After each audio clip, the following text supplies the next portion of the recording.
Are you in love with your wife? No. Me either. What?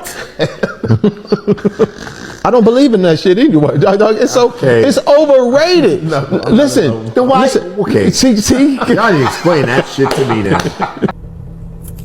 Two married men, currently married, not, oh, did you love your ex-wife? Do you love your wife? Your current wife. Oh, we're about to go on 8 years. Don't love her, never loved her. Don't believe in that shit. Hey y'all, welcome to the channel. My name is Sessa and this is Sessa Spill. Today we are spilling about this grown married men coming out here to tell us stuffs like, oh, they don't love their wives. I mean, like, what is going on with podcast bros? They think they can just come on podcast and they just say shit and just get away with it. I don't think there's any explanation that they can give that would be understandable. You guys, let's go listen to what transpired and I will be back. I had a feeling. No, I'm not in love with my wife. Why? I don't even know her. What are y'all doing? Why? This is our 8th. Hold on, we got married in 2016. This is year number 8. September 8th, we'll be married 8 years. No. No. Ruby D and Ozzie Davis, right? Yeah. 65 years married or something crazy there. Yeah. So when he died, Will and Jada went over there. This is before all the Will and Jada. Yeah. They went over there for like some type of talk, counseling talk.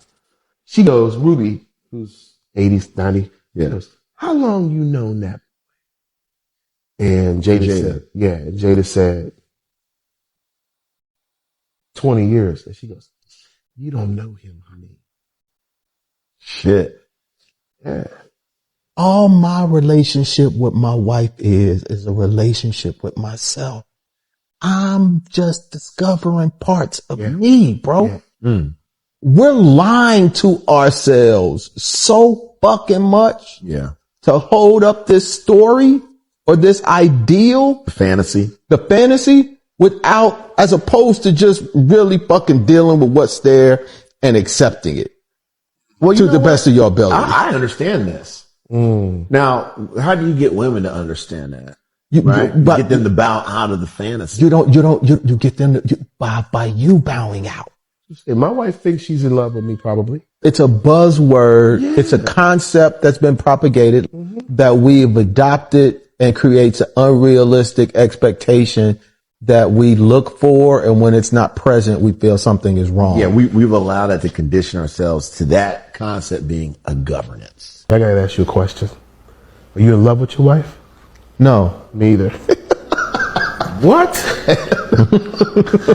I don't believe in that shit anyway. It's overrated. I think it's time we confiscate all podcast equipment. It's definitely getting to that point. I would have never thought I would see this type of discussion. I would have never thought.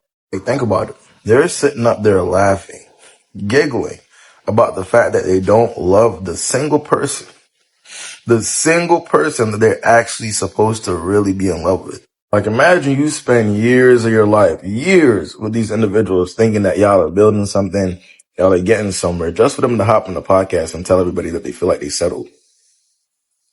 Just picture that for 1 second. You spend years with them, invested a lot with them, probably had kids with them, and this is how they think. Just keep in mind though, man, a lot of people just be in relationships, they be in marriages for the title and the title alone. Just to be able to say that they're in one, right? Just to reap the benefits of being in one, if you will. Not because they actually love the individual that they're with. It's very unfortunate. He asked that man if he was in love with his wife, and he said no, and he laughed, and he said, me neither. And they chuckled with a guy code, okay? And they wonder why women, we don't want to marry. We don't want to marry. So many women are choosing to be single. Like, women are choosing to be single because things like that, the jig is up, and we know that a lot of men do not like us. So you sat there and you made vows and you said you love this woman and you committed yourself to this woman, but you're not in love with this woman and you're laughing about it. And y'all wonder why the conversation about DL men is going around. This is a real thing. And men want to come under those comments and like attack. But what y'all don't realize is y'all peers really are down low. That's what you need to understand. These two men sat there and laughed about how they are not in love with their wives. Probably because they are more in love with each other. Different conversation, different video. But Men are sitting here getting with women out of convenience, out of whatever it is. Because you could have just went about your life. You could have let the next man who wanted to be in love with her, love her. But instead you brought your ass around. You made vows to her in front of people. And then you're going to sit on a podcast and joke with your peer, your male peer, talking about how y'all are not in love with your wives. Y'all need to just go do each other. Because at this point, y'all probably like each other. Do you know how many women seriously don't want to be in relationships, don't want to date because they have to figure out, like, it should not be, I should not have to ask a man, do you like men? Like, that is one of my questions. Are you attracted to men? Do you like men? And it is a question that I have to ask, especially living in Atlanta, because men like men. Not all men, but it's a thing. It is a thing. And I ask because I want to know. So that you can know, I don't want a man who wants a man. I'm not mad at you because you like men. You might like men, you might like women too. And that's your prerogative. But I'm asking because I don't want a man who wants a man. And I want you to also begin getting comfortable in your truth, of telling your truth, being honest. Now, am I going to run out to the world and be like, he like men? No, that's your business. But for you in proximity to me, do you like men? Okay. The other day, a guy asked me if I was married, and I said yes. And he said, how long? And I said, for 7 years. And he asked me, oh, do you hate her yet? And I say, no, it's not that type of marriage. I don't know what type of marriage you had, but it's not that. He said, you're blue collar, bro. Just give it time. I'm here to tell you that whether you're blue collar, white collar, or no collar, hating your wife is not something that just happens because you work. And I don't know where that trend began, but it's going to end with me. It is possible to be a hardworking man who understands his responsibilities and at the same time be a loving husband who takes care of his family. And please, for the love of God, don't allow divorced men whose divorce is their own fault to tell you otherwise. Look, I gotta ask you a question.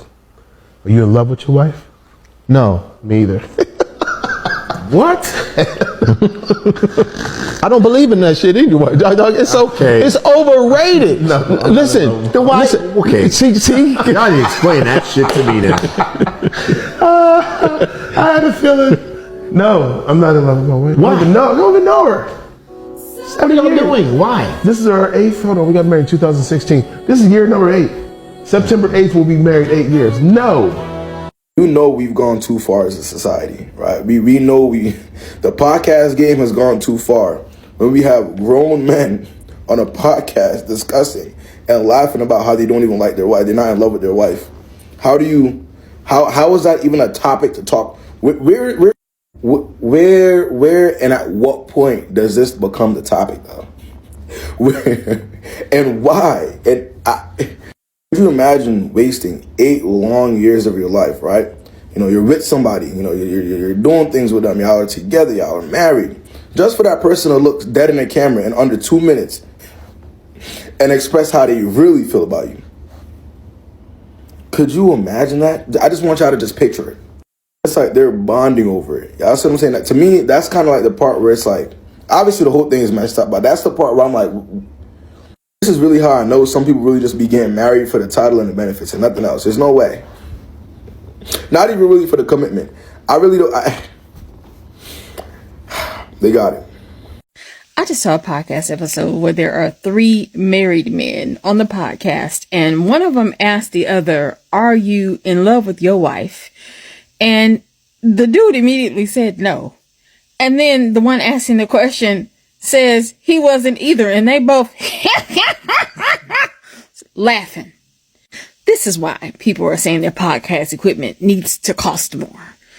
Because to get on and laugh about not being in love with your wife is diabolical.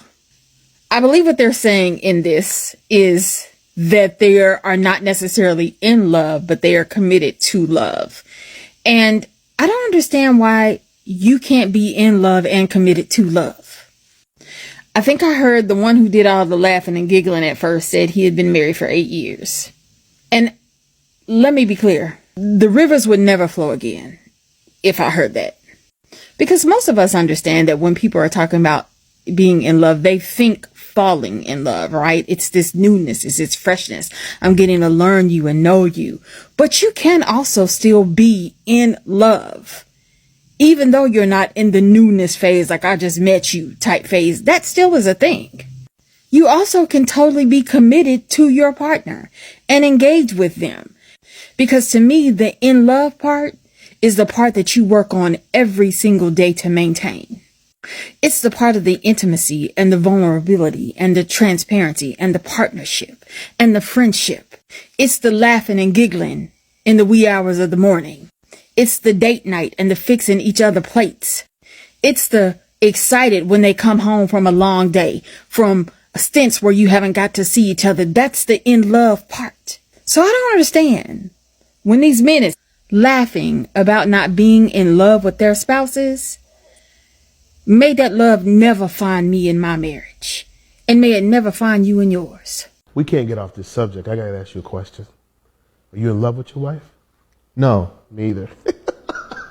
Okay, so I saw this video and I decided this is a good conversation to have. But first, let's define the terms. In love. I do not think love is what we thought it was in high school, where you get kind of punched in the stomach and you feel like everything's happening all at once.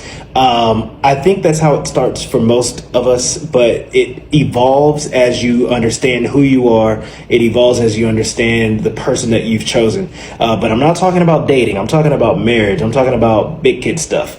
If you've decided that this is the woman that you're going to protect, if you decided that this is your life partner, well, now we're talking about a decision, and a daily decision. We're talking about intention. So I believe love is an active process. I do not believe that it's a passive process. I don't believe that we are going to be driven by this invisible force that moves us.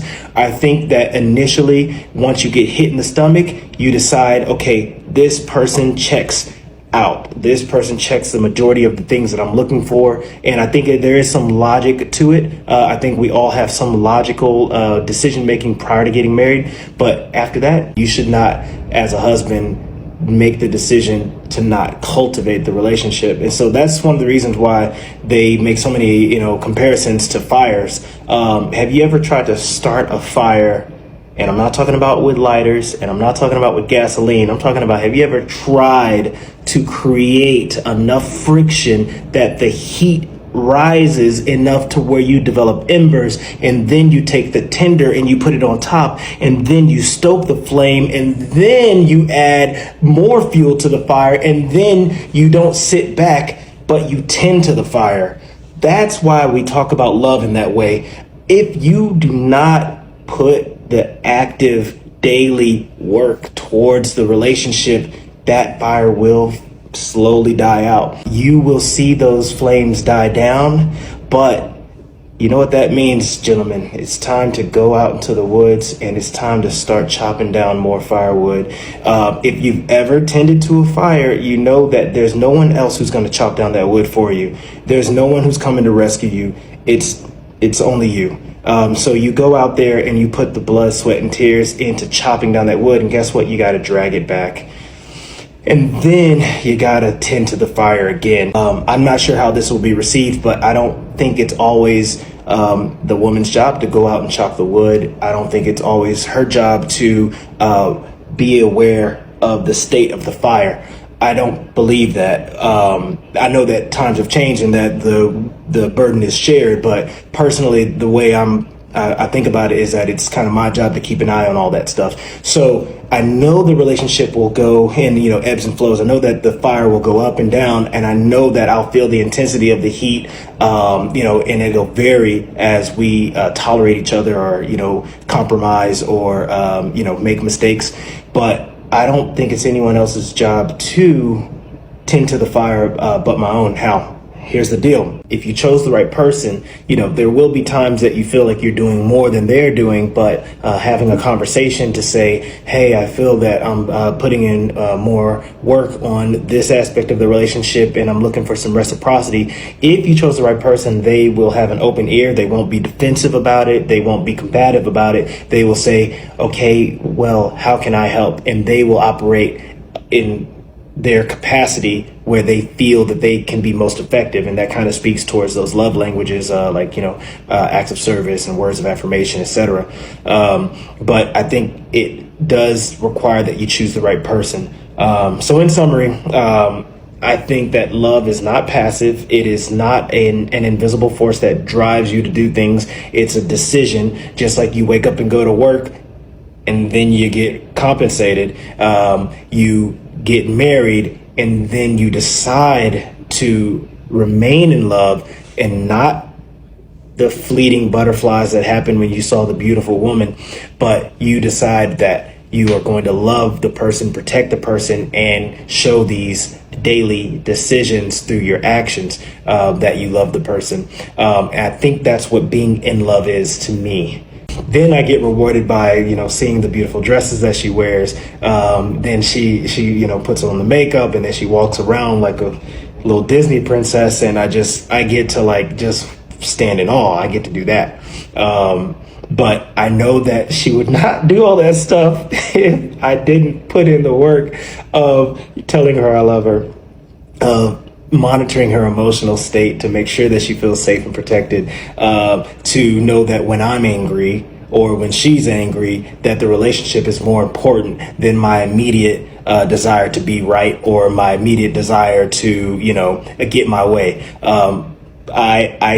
I know that because we live it. We've been together 9 years, and we make those decisions every day. And they're not easy decisions, but who said marriage was easy? It's fun, but it's not easy. So much to unpack here. Two married men, currently married, not, oh, did you love your ex-wife? Do you love your wife? Your current wife. Oh, we're about to go on 8 years. Don't love her. Never loved her. Don't believe in that shit. And now, and even, follow me for a second, right? Now, I don't like to go down this path, but sometimes it is the appropriate path. From one married man to another, why wouldn't you assume maybe I'm not happy in my marriage? Not you see another man and you feel the need to ask him, are you happy in your marriage? No, you're not.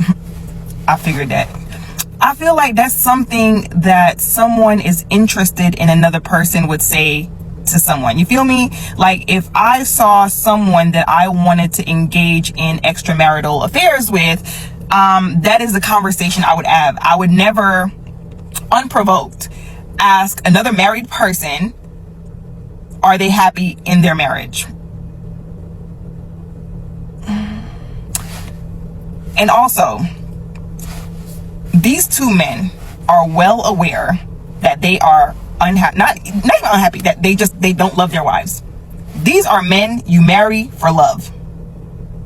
These are men you marry because you love them. Looks,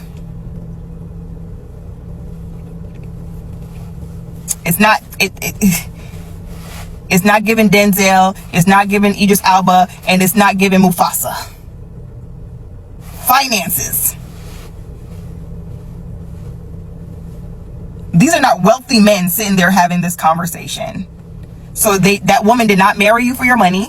She did not marry you for your looks. So that woman married you because she loved you. And he even said, oh, I'm sure my wife thinks she loves me.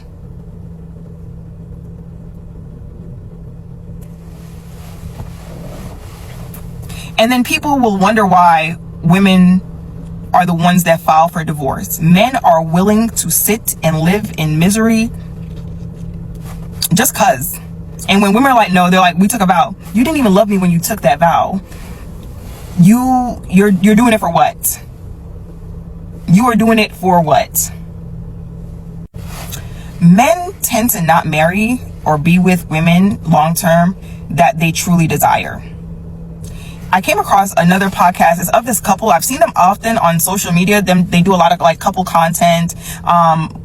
And they were doing a podcast. This is the first time I've seen them in sit down style talking. That wasn't a podcast, like wasn't a skit or something like that. And he brings up like Instagram girls or like basically how he doesn't go after like super like attractive women, and his wife is sitting there and it's like, what do you mean you don't go after like really attractive women? And he's like, oh, they're just not like, you know, marriage material because they're just like too good looking. Like, you want a girl that like basically homely to marry. Like, he was saying like, and he's saying this, and you could tell his wife's face like, wait, what? And he's like, no, babe, like, I think you're gorgeous. Like, I think you're gorgeous. Like, let's not start, but I've told you before that, you know, those women are like, they're like drop dead gorgeous, but I think you're really beautiful. So, you know, don't feel offended. And she's like, clearly, like, the look on her face is like clearly offended, but she didn't want to say anything because they're rolling, and he just keeps digging and digging and digging. And so it's like, men will see the women that they want and they want to be with, but for either one, they feel like that woman is not in their price range. Looks wise, they feel like they will forever be in competition with other men because they don't feel as if they deserve that banging ass woman. And that's why sometimes, I'm not gonna say all the time, because sometimes you will get someone that feels like, damn, like, this is a bad bitch, like, I'm gonna do whatever it takes to like keep her. And then some men feel like, why are you messing with me? Like, you know what I mean? Like, when a woman has a lot going for her, it's like, okay, you're not crazy, you're really fucking pretty, and you got your shit together, so why would you be over here with me? When men do not think highly of themselves and they don't see the value in themselves, or when they don't have value to bring to a situation, or they can't match you, they automatically begin to be like, what the fuck is going on? So then what they will do is bring themselves down. And I think it's such a conflicting situation, because men talk shit about women that have these high, like, what they consider high expectations, but at the same time look at women weird that lower themselves to be with men. So it's like they look at you weird if you settle, and then like it's such a weird dynamic that it's very hard to like grasp in just this video, because there are people, and listen, I'm for people doing what they want to do, right? So I'm not gonna say I'm not anti-relationship, but my thing is like, I don't believe in staying in a relationship just to either say you're in a relationship but we took vows. I'm not vowing to be miserable. Like, that sounds horrible. Like, oh, so what if you're no longer happy in your marriage? You made a vow. Baby, I get one chance at this thing called life. One. Why would I spend it knowing I'm miserable, knowing I don't like this person, knowing I don't want to be here? That makes no sense to me. And it doesn't make sense to a lot of women. That's why a lot of women leave. But men, they will stay married and then they will live their life and do whatever and fool la la. And it's also crazy to think that men feel like, those men sitting there feel like, oh, my wife thinks she's in love with me, or what, she's not really in love with me. But at the same time, let's move it towards sex, right? If your wife started like engaging in sexual activities with other people, not saying that she should, then men start to get on this train of like, oh, sex is emotional. And it's like, well, you're not in love with me, and according to you, I shouldn't technically be in love with you, or I'm not in love with you, and I've been having sex with you for years. So I don't know, I feel like that last part was, I don't know, it's just very odd to see, like, As some of you may know, a clip of me saying that I'm not in love with my wife went viral. And when I say viral, I mean like in the worst way something viral can go. And I've been debating on if I would respond, how to respond, and here's my attempt. And I'm gonna need a minute. I feel like there's a lot of trauma being monetized and propagated. And it's one of the reasons why I wanted to start Tune the Fork, was because I know what me and my close friends talk about, and I just don't see a lot of that reflected. And so I wanted to raise awareness to the fact that there are men struggling, that there are different ways of doing things, that superheroes exist in everyday life, and the majority of them don't wear a cape. They just fucking trying to keep the lights on, trying to keep their lady happy, trying to manage the stuff that's going on inside of them. And a lot of us don't feel seen. A lot of us don't feel appreciated. And when I invite people on, I take that seriously. And I want to highlight greatness that's in the mundane or that's in the normal, because that's where I feel the majority of it is. And what's unfortunate is, of the hundreds of hours that I have online, that the one thing that goes viral is that. And what I think is most unfortunate about it in general is the misinterpretation. And not just the misinterpretation, but when you try to clarify, it's that people don't care.